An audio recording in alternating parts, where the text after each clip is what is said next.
नमस्कार, आप देख रहे हैं इंडिया वॉइस और मैं हूं आपके साथ श्रुति अंगद। बुलेटिन की करते हैं शुरुआत। हाईकोर्ट की लखनऊ बेंच पहुंचे बीजेपी नेता गोरखनाथ बाबा मिल्कीपुर के लिए डाली गई याचिका वापस लेने पहुंचे हैं। याचिका वापस लेने से मिल्कीपुर चुनाव का रास्ता साफ हो जाएगा। 2022 विधानसभा चुनाव के बाद डाली गई थी याचिका, अवधेश प्रसाद के खिलाफ की गई थी याचिका, वापस लेने अब पहुंचे हैं।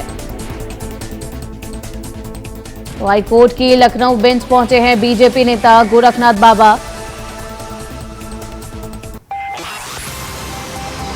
मिल्कीपुर के लिए डाली गई थी याचिका, वापस लेने पहुंचे हैं। माननीय अवधेश प्रसाद जी ने जो जब विधानसभा चुनाव कोई भी लड़ता है तो नोटरी कराता है सारे कागजों का, तो जिस वकील साहब से उन्होंने कराया था नोटरी, वो 6 साल पहले उनका लाइसेंस निरस्त था। ये बात जैसे पता चली, हम लोगों ने अधिवक्ताओं के संपर्क में किया और उस पर हम लोगों ने याचिका डाली, मुकदमा किया और कोर्ट ने उसको माना कि ये गलत है। उस पर सुनवाई चल रही थी। इसी बीच में लोकसभा चुनाव हुआ, वो जीते, उन्होंने इस्तीफा दे दिया, तो फिर विधिक राय ली गई। फिर पता चला कि नहीं, अब वो शून्य हो गया है। पर आयोग का जो निर्णय कल आया वो चौंकाने वाला है, तो इसलिए हम आज अपने अधिवक्ताओं के साथ जाकर उस याचिका को वापस ले लेंगे।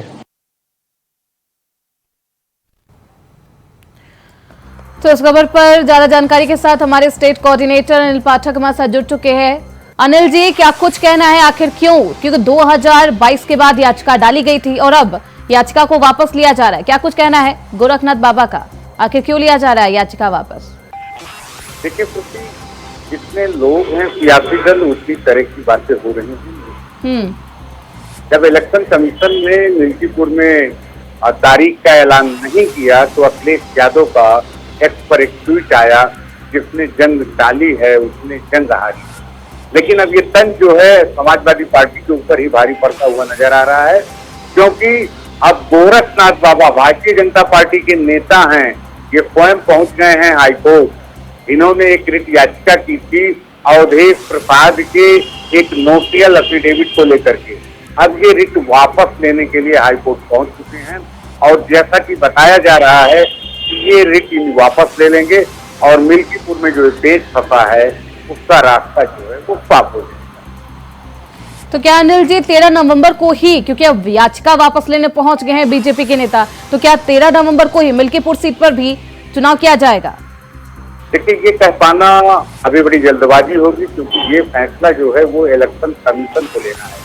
लेकिन इलेक्शन कमीशन ने किस आधार पर यहाँ पर नोटिफिकेशन नहीं किया है, उस पेज को खत्म करने की कोशिश की जा रही है।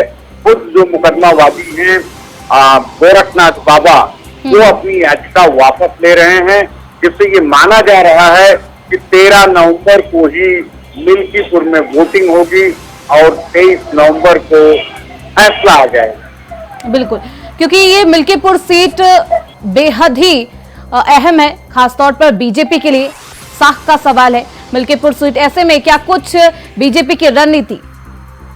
देखिए, भारतीय जनता पार्टी की रणनीति वहां पर लगातार चल रही है। मुख्यमंत्री योगी आदित्यनाथ 3 बार वहां दौरा कर चुके हैं। केशव प्रसाद मौर्य का भी वहां पर दौरा हो चुका है और ये भारतीय जनता पार्टी ने एक प्लान बनाया है।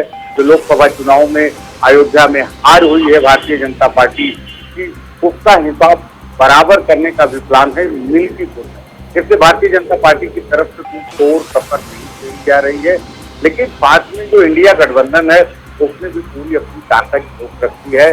आज जो है कांग्रेस की तरफ से कांग्रेस संविधान सम्मेलन किया जा रहा है मिल्कीपुर में। वहां पर कांग्रेस के जो दिग्गज नेता हैं, अविनाश पांडे जो उत्तर प्रदेश के प्रभारी हैं, कांग्रेस के राष्ट्रीय महासचिव हैं, और स्वयं अजय राय जो प्रदेश अध्यक्ष हैं, वो मिल्कीपुर में मौजूद हैं। इन लोगों ने रामलला के दर्शन भी किए हैं और अब चुनावी रण में पंखनाद करने जा रहे हैं। एक और पेज है इसमें इंडिया गठबंधन में सीटें के बंटवारे को लेकर के समाजवादी पार्टी ने वहां पर अभी तक जो प्रत्याशी घोषित किया है वो अजीत प्रसाद हैं। अवधेश प्रसाद जो सांसद हैं उनके बेटे हैं। बिल्कुल अनिल जी, क्योंकि समाजवादी पार्टी की तरफ से प्रत्याशी की घोषणा कर दी गई है, बीजेपी अभी तक नहीं की है और ऐसे में बीजेपी के लिए अयोध्या की मिल्कीपुर सीट बेहद अहम है। बहुत शुक्रिया अनिल जी आपका इन तमाम जानकारियों के लिए। खबर बढ़ते आगे। अयोध्या कांग्रेस का संविधान बचाओ संकल्प सम्मेलन आज मिल्कीपुर विधानसभा में होगा। सम्मेलन में पहुंच रहे हैं कांग्रेस के वरिष्ठ नेता, राष्ट्रीय महासचिव अविनाश पांडे, राष्ट्रीय सचिव सत्यनारायण पटेल, प्रदेश अध्यक्ष अजय राय करेंगे शिरकत। तो आज मिल्कीपुर में होगा सम्मेलन। कांग्रेस एक बार फिर से संविधान को लेकर बीजेपी को टारगेट करती हुई नजर आ रही है और संविधान के मुद्दे पर विपक्षी पार्टियों को काफी फायदा भी लोकसभा चुनाव में हुआ था, जिसका खामियाजा बीजेपी को भुगतना पड़ा था। और एक बार फिर से संविधान बचाओ संकल्प सम्मेलन अयोध्या में किया जा रहा है। आज मिल्कीपुर विधानसभा में यह सम्मेलन का आयोजन किया गया। इस सम्मेलन में कई दिग्गज नेता शामिल हो रहे हैं। कांग्रेस के कई वरिष्ठ नेता, राष्ट्रीय महासचिव अविनाश पांडे, राष्ट्रीय सचिव सत्यनारायण पटेल, प्रदेश अध्यक्ष अजय राय इस सम्मेलन में शिरकत करेंगे। तो एक बार फिर से संविधान के मुद्दे पर कांग्रेस भाजपा को घेरती हुई नजर आएगी।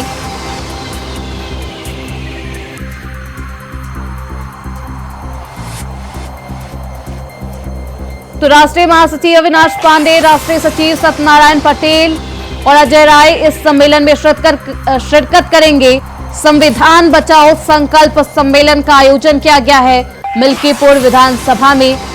इसका आयोजन किया गया है। मिल्कीपुर सीट जो भाजपा के लिए साख का सवाल है और वहीं कांग्रेस के लिए, कांग्रेस और समाजवादी पार्टी के लिए एक बार फिर से वो हुंकार भरती हुई इस सीट पर नजर आएंगे। तो जिस तरीके से अयोध्या के फैजाबाद सीट पर समाजवादी पार्टी के अवधेश प्रसाद ने जीत दर्ज की थी, उसके बाद से कांग्रेस और सपा दोनों ही पार्टियों का उत्साह चरम पर है और एक बार फिर से संविधान के बलबूते पर एक बार फिर से बीजेपी सरकार को घेरने का काम करते हुए इस सम्मेलन का आयोजन किया गया है। तो संविधान बचाओ संकल्प सम्मेलन का आयोजन मिल्कीपुर विधानसभा में किया गया है। सम्मेलन में कई दिग्गज नेता शामिल होंगे। राष्ट्रीय महासचिव अविनाश पांडे, राष्ट्रीय सचिव सत्यनारायण पटेल, प्रदेश अध्यक्ष अजय राय भी इस सम्मेलन में शामिल होंगे। तो मिल्कीपुर विधानसभा में इस सम्मेलन का आयोजन किया गया है। तो इस खबर पर ज्यादा जानकारी के साथ हमारे सहयोगी विनय मिश्रा हमारे साथ जुड़ चुके हैं फोन लाइन पर। विजय, संविधान बचाओ संकल्प सम्मेलन का आयोजन किया गया है, क्या कुछ खास रहने वाला है? कौन कौन से दिग्गज नेता इस सम्मेलन में हिस्सा लेंगे? बिल्कुल शुरू से आप बता दूं कि मिल्कीपुर में आज जो है कांग्रेस के द्वारा संविधान बचाओ सम्मेलन किया जा रहा है और इस कार्यक्रम में जो है कांग्रेस के महासचिव अविनाश पांडे और प्रदेश अध्यक्ष अजय राय जो है यहाँ पे पहुंच रहे हैं अभी थोड़ी देर बाद। और आज ये दोनों लोग जो है कल शाम को ही यहाँ पे अयोध्या पहुंच गए थे और आज सुबह उन्होंने राजा के और हनुमान गढ़ी का दर्शन भी किया है। और जो ये सम्मेलन करने का मुख्य उद्देश्य है कि जिस तरीके से देखा जा रहा है कि यूपी में चुनाव होने वाला है और उसमें कांग्रेस को सपा में कोई सीट अभी तक की नहीं दिखती है, तो इसी मुद्दे को लेकर के आज यहाँ मिल्कीपुर में जो है वो संविधान बचाओ रैली कर रही है और इसी बहाने जो है यहाँ पे अपनी ताकत दिखाने का एहसास भी कराएगी कि यहाँ पे हमारी पकड़ कितनी है। और यहाँ पे जो कार्यकर्ता है उनको पूरी तरीके से हाईकोर्ट से निर्देशित किया गया था कि जिसमें सेक्टर प्रभारी हो और जितने भी नेता है, जिलाध्यक्ष है, सभी को निर्देश था कि हो सकता है कि यहाँ कोई प्रत्याशी उतारा जाए, लेकिन अभी गठबंधन दोनों का बरकरार है। लेकिन ये जिस तरीके से यहाँ संविधान बचाओ रैली की जा रही है उससे लग रहा है कि धीरे धीरे जो है इनके गठबंधन में दरार आता शुरू हो गई है। बिल्कुल विनय, मिल्कीपुर सीट पर कांग्रेस की तरफ से भी ताल ठोका जा रहा है, दावा किया जा रहा है और ऐसे में क्या गठबंधन टूट सकता है समाजवादी पार्टी और कांग्रेस के बीच? जी बिल्कुल, जिस तरीके से जो सपा और कांग्रेस के बीच सुधार देखने को मिल रहा है कि कांग्रेस की जो मांग रही थी सीटें उसको अभी तक की सपा में देने को तैयार नहीं हुई है और 6 जगहों पे जो है सपा ने अपने प्रत्याशी भी घोषित कर दिया है। तो उसी ताकत का एहसास कराने के लिए जो भारत संविधान बचाओ रैली कर रही, जिससे जो है लोगों को एहसास मिल सके कि हमारी भी पकड़ जो है यूपी में है। लेकिन सपा का मुखिया अखिलेश यादव का कहना है कि जो सीट दी जा रही है उसी सीट पे जो है कांग्रेस अपनी सीट जीत हासिल करे। लेकिन यहाँ पे देखने वाला होगा कि चुनाव के डिक्लेयर भी हो चुका है अब एक सपा आगे क्या रणनीति करती सदस्य सीट देती है नहीं, तो ये जो प्रबंधन है बिल्कुल विनय, अब क्या वो कुछ दोनों पार्टियों के बीच सहमति बनती है, देखना बेहद दिलचस्प होगा। लेकिन मेरा सवाल ये भी है, क्योंकि संविधान का जो मुद्दा है समाजवादी पार्टी ने भी इससे खूब भुनाया और कांग्रेस के पार्टी की तरफ से भी इसे भुनाता हुआ लोकसभा चुनाव में खूब भुनाया गया। इसका फायदा भी दोनों ही पार्टियों को मिला था। तो क्या इस संविधान बचाओ सम्मेलन में, जो कि कांग्रेस पार्टी के द्वारा आयोजित किया गया है, इसमें समाजवादी पार्टी के कोई नेता शामिल हो रहे हैं?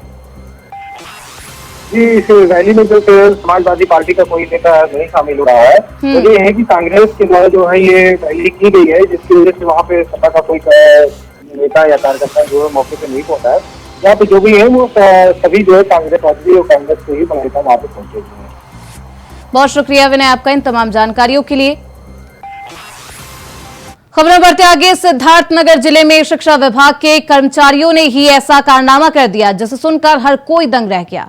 पूरा मामला बीआरसी बांसी का है, जहां कार्यरत कार्यालय सहायक और चपरासी ने परिषदीय स्कूलों में पढ़ने वाले बच्चों को निःशुल्क वितरित की जाने वाली किताबें स्थानीय कबाड़ी को 10 रुपए किलो बेच दी। पूरे मामले का खुलासा तब हुआ जब किसी ने इसकी जानकारी पुलिस को दी, जिसके बाद एक्शन में आई पुलिस ने दोनों कर्मचारियों और 2 कबाड़ियों को हिरासत में ले लिया है और मुकदमा दर्ज कर चारों को जेल भेज दिया गया है।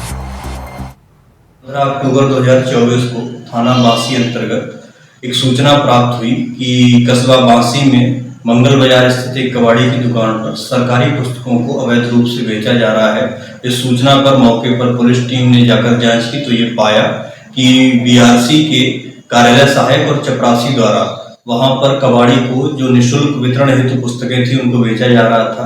इस सूचना पर पुलिस द्वारा मौके पर जो 4 लोग थे, 2 कबाड़ी और कार्यालय सहायक बीआरसी और उसके चपरासी, इन 4 तो 10 रुपए किलो के भाव किताबों को बेच दिया गया और ऐसे में पुलिस के द्वारा एक्शन भी लिया गया है। 2 लोगों को हिरासत में लिया गया है। तो 10 रुपए किलो के भाव, शिक्षा विभाग की लापरवाही लगातार सामने आई है। स्कूल के बदले कबाड़ी में किताबें बेची जा रही है। तो इस लापरवाही का जिम्मेदार कौन है, इसको लेकर सवाल उठने लगे हैं।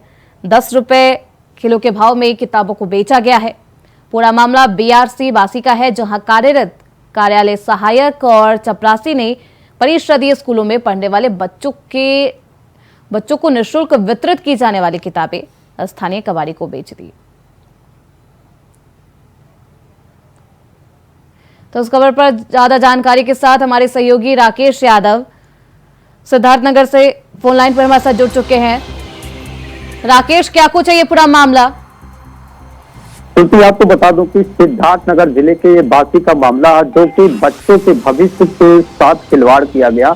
इस तरह से जो पुस्तकें बांटनी थी बच्चों में, वो कबाड़ की दुकान पे बेच दी गई और उस मामले में जो दोषी थे उनको भी पकड़ लिया गया। लेकिन जो कहा गया है कि बड़ी मछली बच जाती है और छोटी मछली फंस जाती है, तो इसमें छोटे कर्मचारियों को नाप दिया गया और जो बड़े कर्मचारी है उनकी भी तो लायबिलिटी बनती है, क्योंकि उनके बगैर सूचना के ये छोटे कर्मचारी इस तरह से कबाड़ की दुकान पे जो किताबें बेची गई हैं वो बेचते नहीं। कहीं ना कहीं इसमें उनकी भी मिली भगत रही होगी, तब तो ये मामला खुलकर सामने आया, जो कि कबाड़ की दुकान पे बेचा गया इतने भारी मात्रा में, जो कि बच्चों के भविष्य के साथ इस तरह से खिलवाड़ किया गया। बिल्कुल राकेश, ऐसे में क्या कुछ कहा जा रहा है शिक्षा अधिकारियों के द्वारा? वहीं जब इस मामले की जानकारी मैंने डीएसपी से लेनी चाहिए तो उनका फोन ही स्विच ऑफ बता रहा और न ही फोन उठाया गया। उनका जो है इस तरह से रवैया रहा, फोन को न उठाना और जानकारी न देना। जब वहीं खंड शिक्षा अधिकारी के हम मौके पे हैं, यहाँ जो पीछे देख रहे हैं उन्हीं का ये स्कूल है, लेकिन खंड शिक्षा अधिकारी भी यहाँ नहीं मौजूद हैं। तो प्रशासन की तरफ से अब तक क्या कुछ कार्रवाई की जा रही है और क्या कुछ कहा जा रहा है इस पूरे मामले पर? इस मामले में फिलहाल 3 लोगों को गिरफ्तार करके, जो कि छोटे कर्मचारी थे, जो कि किसी के बगैर कहने पे वो बेचे नहीं होंगे, जो छोटे कर्मचारी थे उनको फंसा दिया गया और उन्हें गिरफ्तार करके जेल भेज दिया गया। जो बड़े कर्मचारी हैं, जो जिनकी लायबिलिटी बनती है, कि ये स्कूल में क्या हो रहा क्या नहीं हो रहा। तो सोचने की बात यह है, बगैर उनके नॉलेज में ये बात तो नहीं हुआ होता जो कि इस तरह से किताब उन्होंने बच्चों के भविष्य के साथ खिलवाड़ किया, जो किताबें बेची, इनको इस तरह से नहीं करना चाहिए। बिल्कुल। क्या ऐसी शिकायत या इसकी शिकायत पहले भी की जा चुकी है राकेश?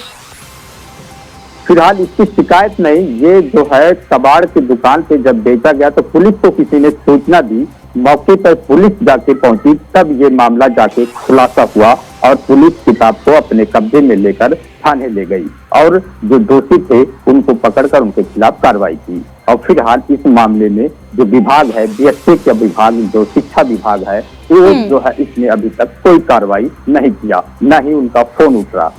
बिल्कुल। ऐसे में बच्चों का भविष्य क्या होगा, इस पर सवालिया निशान है, क्योंकि 10 रुपए किलो के भाव पर राकेश बच्चों को निःशुल्क मिलने वाली किताबें बेच दी जाती है।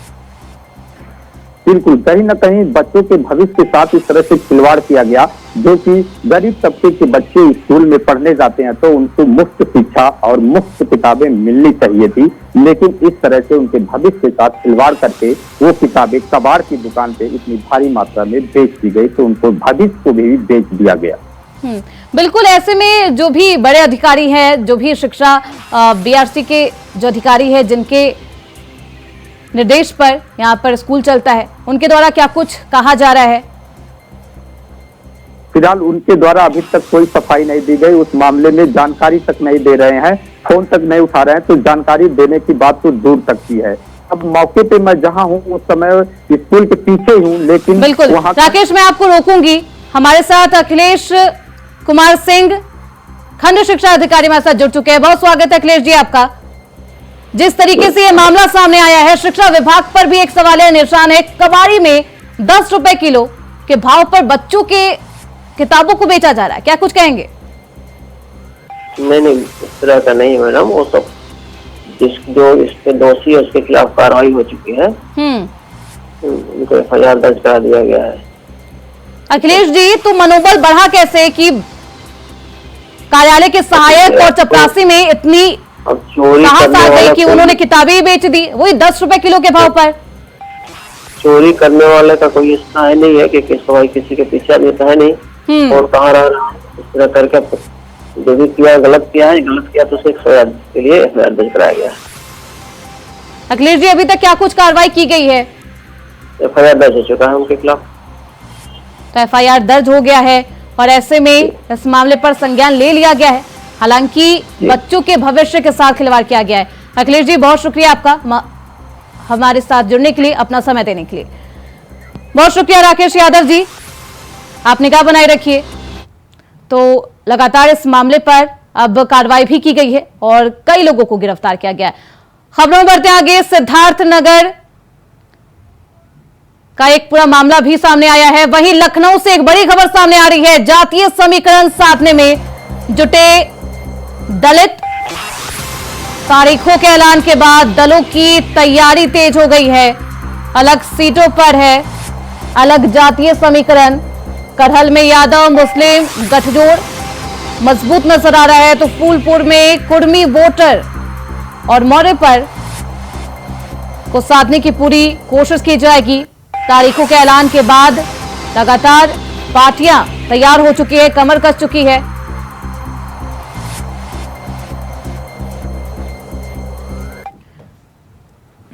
वहीं अयोध्या जनपद के मिल्कीपुर विधानसभा में सहकारिता सम्मेलन में शिरकत करने आए उत्तर प्रदेश सरकार के सहकारिता मंत्री स्वतंत्र प्रभार JPS राठौर से हमारे संवाददाता विनय मिश्रा ने यूपी में 10 सीटों पर होने वाले उपचुनाव में सबसे अहम सीट मिल्कीपुर विधानसभा को लेकर खास बातचीत की। सुनिए।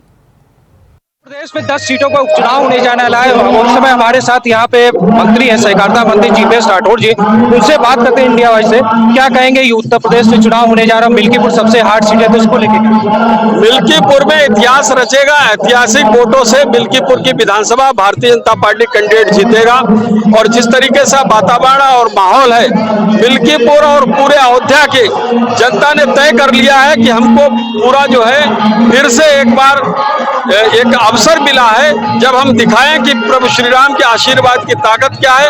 मिल्कीपुर ही नहीं 10 की 10 विधानसभा भारतीय जनता पार्टी जीतेगी। अच्छा, क्या लग रहा है इंडिया गठबंधन टूटेगा? क्योंकि जिस तरीके से सपा यहाँ पे कल रैली करने जा रही है। देखिए, इंडिया गठबंधन का कोई भविष्य तो नहीं है। अब अभी टूटेगा या थोड़े दिनों बाद टूटेगा, ये भविष्य के गर्भ में है, लेकिन इतना तय है कि वो टूटेगा जरूर। इसका फायदा सीधा बीजेपी को होगा। अब फायदा क्या, वो एक में रह के कुछ नहीं कर सकते हैं। वो उन्होंने इस बार जनता को गुमराह करके और जो खटाखट योजना और संविधान के नाम पर जो बरगलाया है, उनके साथ छलावा करने का काम किया है। तो काट की आंटी बार बार नहीं चढ़ती, एक बार चढ़ गई खत्म है। अब इसके बाद इनका पराजय का ही मुंह देखना पड़ेगा। अच्छा, यहाँ भी प्रत्याशी नहीं घोषणा की है, हो सकता है चुनाव की घोषणा 1-2 दिन में हो जाए। नहीं, घोषणा पार्टी में बहुत विचार मंथन के बाद होती है। इस पर विचार मंथन चल रहा है और बहुत से दावेदार हैं, अच्छी बात है। और मुझे लगता है कि जल्दी जल्दी इसकी घोषणा भी पार्टी करेगी। ये हमारे साथ जो पी एस राठौर थे, उनका साफ तौर पर कहना है जिस तरीके से उत्तर प्रदेश में चुनाव होने जा रहा है यूपी गठबंधन को लेकर के, वो सबसे ज्यादा हार्ड सीट जो है मिल्कीपुर की मानी जाए, तो यहाँ पे जल्दी प्रत्याशियों की भी घोषणा कर दी जाएगी। सहयोगी रमेश पांडे के साथ विनय मिश्रा, इंडिया वॉइस, अयोध्या। उत्तर प्रदेश की राजनीतिक फिजाओं में इस समय उपचुनाव की गूंज है। लोकसभा चुनाव को हुए 3 महीने से ज्यादा का वक्त बीत चुका है और अब सबकी निगाहें उत्तर प्रदेश की 10 विधानसभा सीटों पर होने वाले उपचुनाव पर जा टिकी है। इस बीच अयोध्या के मिल्कीपुर विधानसभा क्षेत्र से बहुजन समाज पार्टी और समाजवादी पार्टी ने अपना उम्मीदवार भी घोषित कर दिया। इंडिया वॉइस के संवाददाता विनय मिश्रा ने बीजेपी के जिला अध्यक्ष संजीव सिंह से मिल्कीपुर में होने वाले उपचुनाव को लेकर खास बातचीत की है। इस दौरान उन्होंने क्या कुछ कहा, आपको सुनाते हैं। 10 सीटों को चुनाव होने जा रहा है और सबसे हार्ड सीट जो है मिल्कीपुर की मानी जा रही है, क्योंकि यहाँ पे सपा का पहले से ही कब्जा था। अब देखने वाला होगा कि भाजपा इससे कब्जा कर पाती है नहीं। तो यहाँ हमारे साथ जिला अध्यक्ष संजीव सिंह मौजूद है, उनसे यहाँ पे हम बात करते हैं कि देखिए, हार्ड सीट समाजवादी पार्टी के लोग से प्रचारित कर रहे हैं, हार्ड सीट नहीं है। और भारतीय जनता पार्टी एक कैडर बेस पार्टी है, संगठनात्मक गतिविधियों के आधार पर काम करती है। हम इस बाई इलेक्शन के लिए तैयार हैं और जिस तरह से समाजवादी पार्टी का चरित्र दिन प्रतिदिन उजागर होता जा रहा है, लोकसभा में वो अफवाह फैलाकर झूठे वादे कर जनता को दिग्भ्रमित करके कुछ चंद सीटें ज्यादा जीत लेने से जो है उनके कार्यकर्ताओं और उनके तथाकथित समर्थकों के मनोबल बढ़े हुए हैं और पूरे उत्तर प्रदेश में वो अराजकता फैलाने की सीमा को क्रॉस कर रहे हैं। तो उससे आम आदमी को जो दिग्भ्रमित होकर भ्रमवश लोकसभा के चुनाव में उनके साथ चला गया था, उसका मोह भंग हो गया है और आज पूरा सर्व समाज भारतीय जनता पार्टी के साथ है और पूरा समाज भारतीय जनता पार्टी के नेता योगी जी और मोदी जी की नीतियों को समर्थन करते हुए भाई इलेक्शन में भाजपा के प्रत्याशी को वोट करेगा और यहाँ से हम जीतेंगे। तो यहाँ पे मुख्यमंत्री ने स्वयं का माल संभाल रखी, तो इससे कहीं ना कहीं माना जा रहा है कि ये जो है मिल्कीपुर जो है काफी टिपिकल सीट है, क्योंकि सपा के खाते में थी। तो कितना ये काटो भरा रहेगा? नहीं, ये कहना कि मुख्यमंत्री ने स्वयं संभाल रखी है, ये जो है नीतिगत बात है, ये बहुत सत्य बात नहीं है। मुख्यमंत्री जी पूरे उत्तर प्रदेश के मुख्यमंत्री हैं और आज की तारीख में पूरे भारतवर्ष के नेता हैं। तो उत्तर प्रदेश ही नहीं, पूरे देश के चुनाव में उनका हस्तक्षेप रहता है। आप देखते हैं कि उत्तर प्रदेश देश में कहीं भी चुनाव हो तो माननीय मुख्यमंत्री जी की जनसभाएं वहां लगती हैं। तो 10 की 10 सीटों की कमान उनके पास है और सब जगह वो उतना ही समय दे रहे हैं जितना यहाँ उन्होंने समय दिया है। और जो है भारतीय जनता पार्टी कार्यकर्ताओं के बल पर काम करती है, कैडर बेस पार्टी है, नीचे तक हमारा संगठन है। उस संगठन के आधार पर हम ऊपर जाते हैं और उसी संगठन के आधार पर प्रदेश और केंद्र की नीतियों के आधार पर हम चुनाव में जाएंगे और चुनाव जीतेंगे। गौवंश का जो यहाँ पे अस्थायी गौशाला काफी बड़ी बनी हुई है कुमारगंज में, लगभग 500 बीघे का, लेकिन वहाँ पे सबसे बड़ी समस्या आ रही खान पान को लेकर के, भूसा पानी नहीं मिलता, जिसकी वजह से जो पशुओं को बाहर कर दिया था। तो इस पे क्या कहेंगे, क्या अधिकारियों की लापरवाही है क्या? नहीं, सब उस पे बात हुई है। तो 3 तरफ से वहाँ अस्थायी दीवार थी, एक तरफ से अस्थायी दीवार बनाई गई तुरंत, और उस अस्थायी दीवार में फेंसिंग कहीं कमजोर थी। कल ही जिलाधिकारी और प्रशासन के लोगों से बात हुई है, उधर एक तरफ की फेंसिंग को ठीक किया जाएगा और वहाँ जानवरों के खाने पीने की समुचित व्यवस्था की जाएगी, कोई जानवर बाहर नहीं निकलने पाएगा। अच्छा, सपा ने भी अपना प्रत्याशी घोषित कर दिया है, बसपा ने भी घोषित करता है, तो आखिर बीजेपी कब करेगी? और जल्द ही हमारा भी प्रत्याशी घोषित हो जाएगा। हमारे यहाँ प्रत्याशी कमल का फूल होता है, हम कैडर बेस पार्टी हैं, हम संगठन बेस पार्टी है। हमारे यहाँ प्रत्याशी का चेहरा गौड़ होता है, हम पार्टी के प्रतिबिंब पर चुनाव लड़ते हैं। तो हमारा प्रत्याशी घोषित है। पिछले 2 महीनों से आप देखिए विभिन्न क्षेत्रों में विभिन्न कार्यक्रमों के माध्यम से हम जनता के बीच हैं, हम जनता के बीच जा रहे हैं। तो हमारे यहाँ कोई ऐसा परिवारवाद तो नहीं है, नहीं कि पाका 11 होना है किसी का बाप चुन गया तो उसका बेटा चुन जाएगा, उसका नाती चुन जाएगा, उसका पोता चुन जाएगा। हम संगठनात्मक पार्टियां संगठन की रीति नीति के आधार पर बहुत ही जल्द आज आयोग पीसी करने वाला है। जैसे तारीखों का ऐलान होगा तैसे हमारे प्रत्याशी का भी ऐलान हो जाएगा। अच्छा, आपने परिवारवाद की बात की, तो सभा में इस तरीके का देखने को मिल रहा है, तो क्या कहेंगे उस सभा को? देखिए, यह सब लोग जो है प्राइवेट लिमिटेड कंपनी है, इनके यहाँ पाका 11 होता है और ये सत्ता सेवा के लिए नहीं प्राप्त करते हैं, सत्ता अपने परिवार, अपने कुनबे और अपने साम्राज्य को बढ़ाने के लिए काम करते हैं। इनका देश से कोई मतलब नहीं। इनका जो पीडीए है वो गरीबों को धोखा देने के लिए है। जब ये सरकार में आएंगे तो सरकारी संसाधनों को लूटेंगे, सरकारी खजाने पर डकैती डालेंगे और उसको ले जाकर अपने घरों में भरने का काम करेंगे। तो ये हमारे साथ जो है सपा भाजपा के जिला अध्यक्ष संजीव सिंह थे, उनका साफ तौर पर कहना है कि यहाँ पे जो भी प्रत्याशी आएगा उसका चुनाव निशान कमल होता है, कोई मतभेद नहीं होता और ये आने वाले दिनों में जल्दी पता चल जाएगा कि प्रत्याशी आखिर कौन होता है। और इंडिया वाइज के सवालों का, हर सवालों का इन्होंने बेबाकी से जवाब दिया। सहयोगी रमेश पांडे के साथ विनय मिश्रा, इंडिया वाइज, अयोध्या। फिलहाल इसी के साथ इस बुलेटिन में बस इतना ही। देखते रहिए इंडिया वॉइस।